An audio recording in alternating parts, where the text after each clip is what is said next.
Praise the lord. ప్రభు అయిన యేసుక్రీస్తు నామములో మీకు శుభములు. ఈ దిన వాగ్దానము, రాబో కాలమందు నీకు మేలు కలుగునను నమ్మికయున్నది. ఇర్మియా గ్రంథం 31వ అధ్యాయం 17వ వచనం.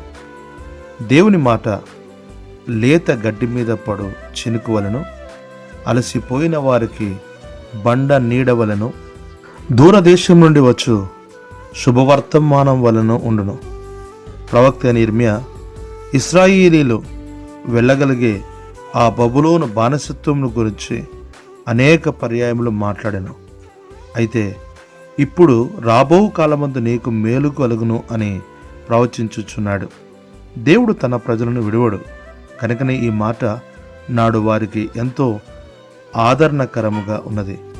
బహుశా వాక్యం నుంచిన నీవు నీ జీవితంలో అనేక శ్రమల గుండా వెళ్ళుచు అలసిపోయిన రీతిలో ఉన్నావేమో.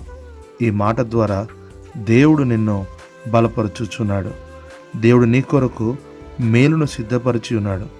రాబో గడియే నీ జీవితంలో గొప్ప మేలును పొందుటకు సిద్ధముగా ఉండగా, గుడ్డివాడైన బర్తిమయి వలె నీవన్నీ అవతల పడవేసి లేచి ప్రభు చెంతకురా. నీకు మేలు కలగజేయవాడు ఆయనే. ప్రభు కృప నీకు సహాయం చేయనుగాక. ఆమేన్.